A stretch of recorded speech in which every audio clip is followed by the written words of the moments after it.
मैं हूं डॉक्टर इरफान अली और आप देख रहे हैं मेरा YouTube channel research with doctor Irfan.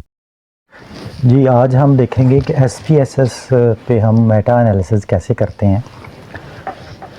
SPSS के जो पहले वर्जन थे उसमें ये फैसिलिटी मौजूद नहीं थी मेटा एनालिसिस करने की। SPSS का जो वर्जन 28 है उसमें ये फैसिलिटी इनकॉर्पोरेट की गई। तो ये आपकी स्क्रीन के सामने जो SPSS का वर्जन नज़र आ रहा है ये वर्जन नंबर 29 है और ये एक ट्रायल वर्जन है। ये 1 महीने का ट्रायल वर्जन आप इंस्टॉल कर सकते हैं। इस पे हम देखते हैं कि मेटा एनालिसिस हम कैसे कर सकते हैं। मेटा एनालिसिस करने के लिए यहाँ पे एनालाइज में मेन पे ही उन्होंने मेटा एनालिसिस की ऑप्शन दी है। सबसे पहले हम इसको समझते हैं कि ये जो ऑप्शंस मेटा एनालिसिस की SPSS में दी हुई हैं इसमें हम एनालिसिस कैसे कर सकते हैं। इसमें 2 तरह की ऑप्शन मौजूद हैं जब आप मेटा एनालिसिस पे जाते हैं। एक है continuous outcome raw data and pre defined calculated effect size और दूसरा है बाइनरी आउटकम।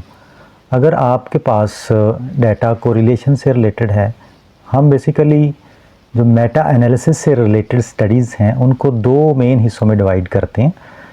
पहला जो उसकी कैटेगरी है पहली, उसको हम randomized control trial based studies कहते हैं, RCT बेस्ड, और दूसरी जो टाइप है उसकी correlational based meta analysis studies.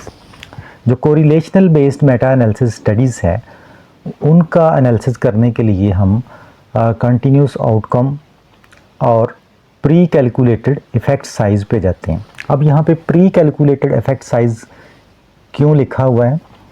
ये इसलिए है कि इसमें हम पहले कुछ कैलकुलेशंस हमें परफॉर्म करनी पड़ती हैं SPSS में मेटा एनालिसिस कंडक्ट करने के लिए।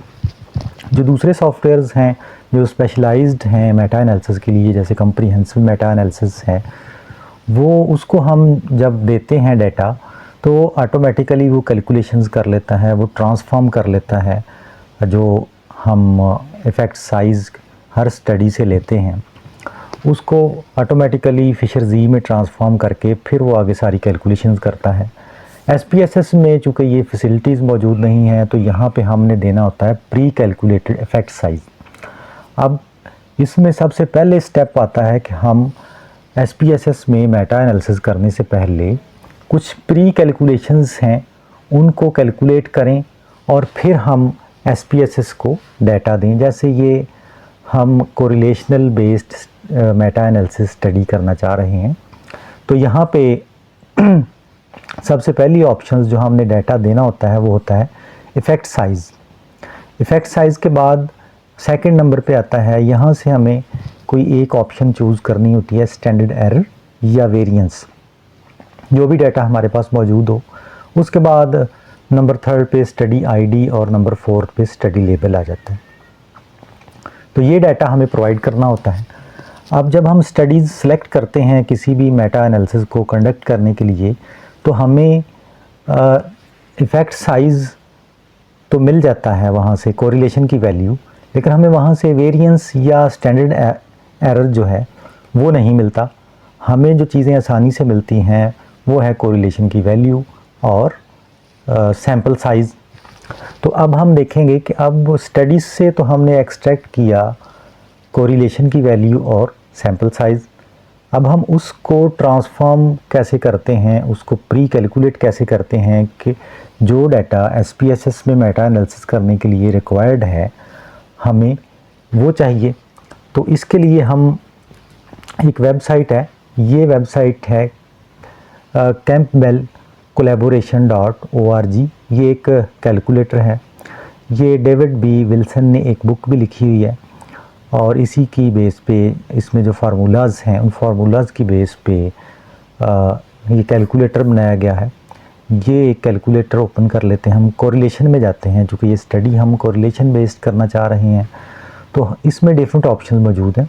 सबसे पहली ऑप्शन है R मीन्स कोरिलेशन की वैल्यू एंड सैम्पल साइज़, कि हमारे पास R और सैम्पल साइज़ मौजूद है, हम उसको ट्रांसफॉर्म करना चाह रहे हैं स्टैंडर्ड एरर या वेरिएंस में और फिशर जी में। तो इस पे हम क्लिक करेंगे। इस पे जब हम क्लिक करेंगे तो हमारे सामने एक पेज ओपन हो जाएगा जहाँ पे हम आर की वैल्यू जो है वो देंगे। उसके बाद उसमें हम सैम्पल साइज़ देंगे। तो सैम्पल साइज़ जब देंगे तो वो हमारे सामने ट्रांसफॉर्म करके जो रिक्वायर्ड वैल्यूज़ चाहिए, रिक्वायर्ड चीज़ें एसपीएसएस को, वो हमारे सामने रख देगा। यहाँ पे मैंने क्लिक कर दिया है। वेबसाइट जब तक ओपन होती है तो हम देख लेते हैं। ये हमारे पास ये एक डमी डाटा की फ़ाइल मौजूद है। जो डाटा हमने एक्सट्रैक्ट किया है मुख्तलिफ सेलेक्टेड स्टडीज़ में से, उसमें हमने स्टडी की साइटेशन, सैम्पल साइज़ और कोरिलेशन मीन्स पियर्सन की वैल्यू, ये 3 चीज़ें हमारे पास मौजूद हैं। अब हम इस वेबसाइट पे गए, यहाँ से कोरिलेशन में जाके जो हमारे पास डाटा मौजूद है आर एंड सैम्पल साइज़, उस पे हमने क्लिक किया। हमारे सामने ये एक पेज ओपन हो गया जिसमें यहाँ पे लिखा हुआ है टोटल सैम्पल साइज़। यहाँ पे हम लिखेंगे sample size, R correlation coefficient, यहाँ पे आर की वैल्यू लिखेंगे। जब हम क्लिक करेंगे तो हमें जो रिक्वायर्ड वैल्यूज़ है वो मिल जाएंगी। फॉर एग्जांपल सपोज़ हमने ये डाटा एक्सट्रैक्ट किया हुआ है मुख्तलिफ स्टडीज़ में से। अब हम इस सारे डाटा को 1 बाय 1 ट्रांसफॉर्म करेंगे। ट्रांसफॉर्म करने के बाद उसकी अलग से हम एक फ़ाइल बनाएंगे जिसका नाम हमने रख दिया ट्रांसफॉर्म्ड डेटा। अब यहाँ से हम सैम्पल साइज़ को कॉपी करते हैं, कंट्रोल C किया हमने, और हम इस पे ले गए जहाँ पे सैम्पल साइज़ रिक्वायर्ड है। यहाँ पे हमने कंट्रोल V करके पेस्ट किया। उसके बाद R की वैल्यू हम लेते हैं उसी शीट में से, डमी डाटा की शीट में से हमने यहाँ से कोरिलेशन की वैल्यू ली और इसको हमने पेस्ट कर दिया यहाँ पे। अब हम कैलकुलेट पे क्लिक करेंगे। जैसे ही हमने कैलकुलेट पे क्लिक किया तो हमारे सामने जो रिक्वायर्ड हमें चीज़ें चाहिए वो है फिशर जी, जिसको ZR कहते हैं, और ये V है वेरिएंस, और SE स्टैंडर्ड एरर। अब हमें ये 3 चीज़ें रिक्वायर्ड हैं SPSS में एनालिसिस करने के लिए।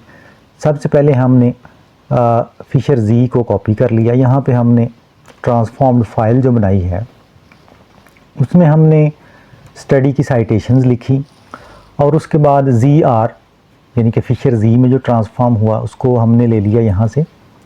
यहाँ पे आया है 0.25, वो हमने कॉपी कर लिया। उसके बाद वेरिएंस 0.004, ये हमने कॉपी कर लिया। 0.004 ये हमने कॉपी कर लिया।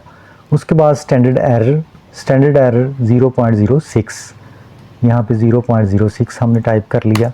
इसी तरह जितनी भी स्टडीज़ में से डाटा हमने एक्सट्रैक्ट किया है, ये पहली स्टडी है, इसको हमने ट्रांसफॉर्म किया, इसका सैम्पल साइज़ और कोरिलेशन देके, फिर दूसरी, तीसरी, इसी तरह हमने जितनी भी स्टडीज़ हैं उन सब को ट्रांसफॉर्म करके हमारे सामने जो एक शीट नई बनी उसको हमने नाम दे दिया ट्रांसफॉर्म्ड डेटा। ये आपके सामने नज़र आ रहा है।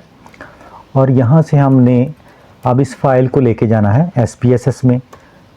ये बात याद रखने की है कि ये हर एक SPSS का जो वर्जन है उसमें फैसिलिटी मौजूद नहीं है। ये सिर्फ 28th वर्जन और उससे आने वाले बाद में जो वर्जन इस वक्त 29th वर्जन चल रहा है उनमें मेटा एनालिसिस की फैसिलिटी मौजूद है। तो इसमें हमने एक्सेल शीट में डाटा हमने बना लिया, रेडी कर ली। तो इसको हम बजाय इसके कि यहाँ पे SPSS में कॉपी करें या 1 बाय 1 इसको एंटर करें, तो हम यहाँ से फ़ाइल को इंपोर्ट डेटा और एक्सेल, आपके पास एक्सेल में है तो एक्सेल में, CSV में फ़ाइल में है तो CSV, टेक्स्ट में है तो टेक्स्ट में, हमारे पास चूँकि एक्सेल में है, यहाँ से एक्सेल में डाटा हमारे पास है तो हमने यहाँ से मुतलका फ़ाइल जो है वो सेलेक्ट कर ली। जैसे ये ट्रांसफॉर्म डाटा है, जब हम इसको ओपन करेंगे, कि चूँकि ऑलरेडी ओपन है तो इसको ओपन करेंगे तो ये हमारे सामने यहाँ पे 3 तरह के व्यूज़ लेके आएगा। ये ओवरऑल ओवरव्यू है, ये डेटा व्यू है और ये वेरिएबल्स व्यू हैं। ये सारी वेरिएबल्स, इसमें जो वेरिएबल की टाइप है, इसकी विड्थ है, डेसिमल है और इसका लेबल है, वैल्यू है, और ये सारी चीज़ें जो हैं, डाटा की टाइप क्या है, स्केल लेवल का डाटा है, नॉमिनल कौन सा डाटा है, ये ऑटोमेटिकली सारी चीज़ें, इवन इस पे यहाँ पे हमें एक्सेल शीट में नज़र आ रहा है ऊपर हेडर रो स्टडी ZRV और SE। तो SPSS में वेरिएबल व्यू क्या करेगा, उसको जो हेडर इसका है उसको ऑटोमेटिकली यहाँ से नेम में यहाँ पे ले आएगा और उसको सारा जितना भी डाटा है उसको डाटा व्यू में ये डिस्प्ले करा देगा इस तरह। तो ये सारा काम ऑटोमेटिकली होगा, आपको कुछ भी कॉपी पेस्ट या कोई चीज़ डिलीट या कोई सेटिंग कोई करने की कोई ज़रूरत नहीं है। तो इस फॉर्म में जब आपके पास डाटा आ गया यहाँ पे, अब आपका डाटा जो है वो रेडी है एनालिसिस के लिए। अब आप यहाँ से करेंगे एनालाइज में गए, यहाँ से मेटा एनालिसिस में, यहाँ से कंटिन्यूस आउटकम में फिर यहाँ से प्री कैलकुलेटेड इफेक्ट साइज़, क्योंकि हमने प्री कैलकुलेशन कर ली है तो प्री कैलकुलेटेड इफेक्ट साइज़ में आ गए। यहाँ से हमने जो डाटा है इसको, चूँकि ये मैंने पहले एनालिसिस किया हुआ है, इसको हम यहाँ पे लाते हैं। तो यहाँ पे जब आप ओपन करेंगे तो इस तरह की स्क्रीन आपके सामने नज़र आएगी। इफ़ेक्ट साइज़ में आपने बेसिकली जो डालनी है चीज़ वो इफ़ेक्ट साइज़ है जो आपने ट्रांसफॉर्म किया है फिशर जी में, इसको ZR का नाम दिया हुआ यहाँ पे आ गया। अब यहाँ पे हमने एक चीज़ इसमें अपलोड करनी है, वो स्टैंडर्ड एरर कर लें या वेरिएंस कर लें। यहाँ पे हम कोई भी सिलेक्ट कर सकते हैं, वेरिएंस है तो यहाँ पे हमने ये वाला ऐड कर दिया। अच्छा, स्टडी आईडी जो है वो हमने कोई स्टडी आईडी नहीं रखा, हम स्टडी लेबल जो है उसमें जो साइटेशन है उसको हम अपलोड कर देते हैं। तो यहाँ पे ये सारे टैब्स बने हुए हैं, यहाँ पे जाके आप सारी सेटिंग कर सकते हैं। सेटिंग में सबसे पहले जो है वो बायस में जाते हैं, यहाँ पे हमारी रिक्वायर्ड चीज़ नहीं है, हम ट्रिम एंड फिल में गए। ट्रिम एंड फिल में भी हमारे पास ये नहीं है सेलेक्ट करना कुछ कोई भी। यहाँ पे प्रिंट में गए, प्रिंट में हमने हेट्रोजेनिटी मेजर्स जो हैं वो टेस्ट करने हैं। ये ऑलरेडी चेक लगा हुआ, अगर चेक ना हो तो यहाँ पे आपने चेक बॉक्स लगाना है। उसके बाद हमने जाना है सेव पे। सेव पे हमने ऑलरेडी सेटिंग मौजूद है। प्लॉट्स पे गए हम, जब हम प्लॉट पे गए हैं हमें सबसे पहले चाहिए फॉरेस्ट प्लॉट। फॉरेस्ट प्लॉट पे आपने चेक लगा देना इस तरह चेक बॉक्स। आपको वहाँ पे क्या क्या चाहिए, हमें वहाँ पे चाहिए इफ़ेक्ट साइज़ और कॉन्फिडेंस इंटरवल और पी वैल्यू, ये चीज़ें हमें चाहिए। और हेट्रोजेनिटी ये भी हमने चेक लगा दिया। उसके बाद हमें बबल प्लॉट, ये बबल प्लॉट बेसिकली यूज़ होती है पब्लिकेशन बायस देखने के लिए, तो हमने बबल प्लॉट को यहाँ पर सेलेक्ट कर दिया।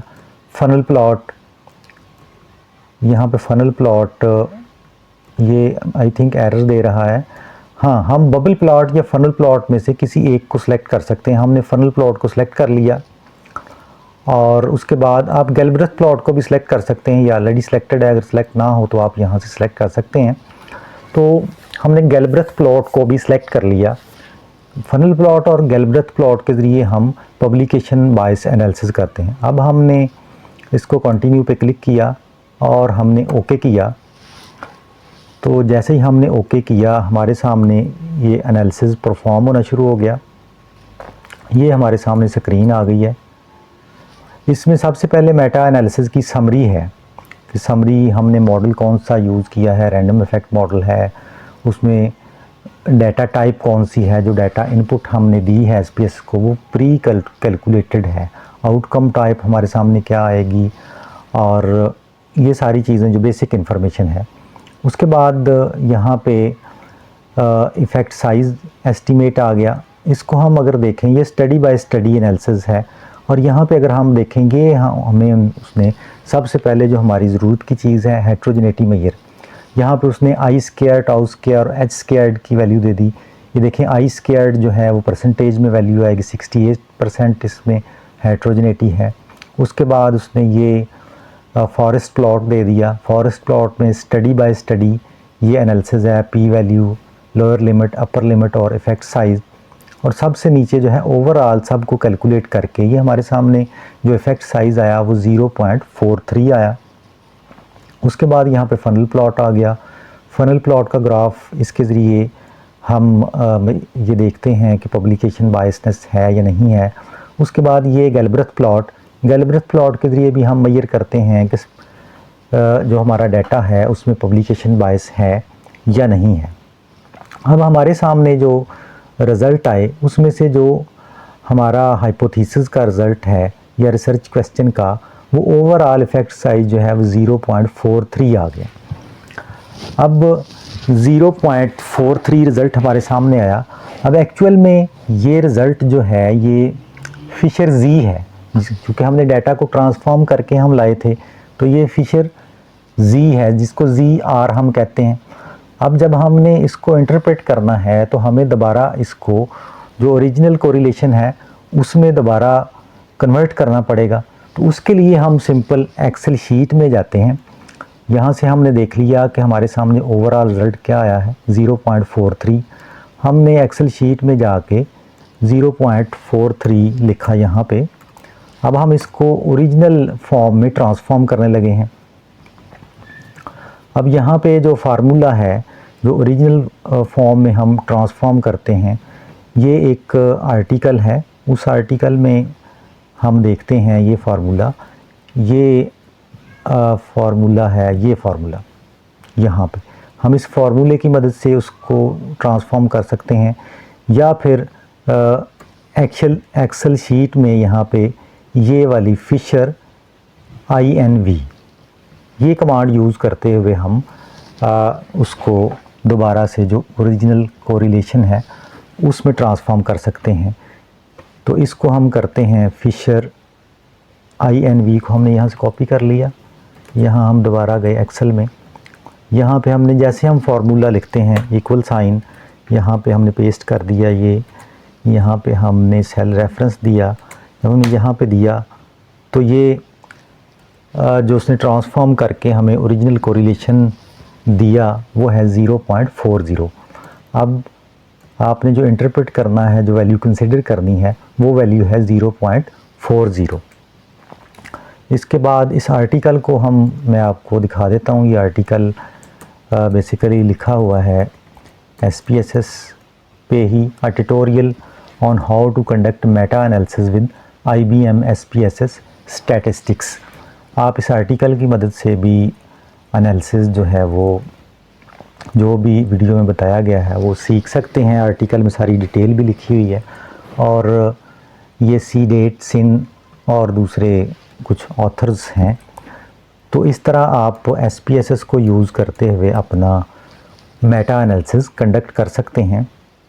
तो SPSS में मेटा एनालिसिस जो है वो परफॉर्म करना दूसरे सॉफ्टवेयर्स की निस्बत थोड़ा मुश्किल नज़र आता है, लेकिन SPSS में हम इसको परफॉर्म आसानी से इसलिए कर सकते हैं कि SPSS में बहुत सारे लोग इससे यूज़ टू होते हैं, इसका जो इंटरफेस है उससे यूज़ टू होते हैं, और इसमें उनको कोई प्रॉब्लम नहीं होती डाटा को फिर कॉपी करना। जैसे फॉर एग्जांपल यहाँ से हम सिंपली इसको राइट क्लिक करके हम इसको कॉपी कर सकते हैं और हम इसको पेस्ट कर सकते हैं। डायग्राम्स को भी अपने आर्टिकल में यहाँ से हमने इसी को यहाँ से कॉपी किया, कॉपी करके हम इसको यहाँ पेस्ट कर सकते हैं, उसके बाद इसको भी कॉपी कर सकते हैं। तो ये इसका इंटरफेस जो है वो आसान होता है दूसरे सॉफ्टवेयर्स की निस्बत। लेकिन इसमें जो एक प्रॉब्लम है SPSS में मेटा एनालिसिस कंडक्ट करने के लिए, कि इसमें आपको पहले से pre defined, pre calculated values जो हैं वो देनी पड़ती हैं। और इसके अलावा और भी सॉफ्टवेयर मौजूद हैं मेटा एनालिसिस के। अगर आप कम्प्रीहेंसिव मेटा एनालिसिस सीखना चाहते हैं तो उसके लिए भी मेरे चैनल पे वीडियोस मौजूद हैं। अगर आप मेटा एसेंशियल जो कि एक एक्सेल बेस्ड टूल है उससे रिलेटेड वीडियोस देखना चाहते हैं, आप एनालिसिस सीखना चाहते हैं, तो उसकी वीडियोस भी मेरे चैनल पे मौजूद हैं। और अगर आप चाहते हैं कि आप एनालिसिस करें और उसकी इंटरप्रिटेशन भी आपको साथ मिले, तो उसके लिए जमोवी सॉफ्टवेयर है। अगर आप जमोवी सॉफ्टवेयर सीखना चाहते हैं तो आप मेरे YouTube चैनल को विज़िट कर सकते हैं। इसके अलावा और कोई वीडियोस जो आप देखना चाहते हैं रिसर्च से रिलेटेड, रिसर्च टूल्स से रिलेटेड, जैसे SPSS है और स्मार्ट PLS है या एमोस है या साइटेशन मैनेजमेंट सॉफ्टवेयर्स हैं, आप किसी भी किस्म की कोई वीडियो फ्यूचर में देखना चाहते हैं तो आप मेरा चैनल सब्सक्राइब कर सकते हैं, ताकि इन टाइम आपको वीडियोस मिलती रहें। थैंक यू जी, अल्लाह हाफिज़।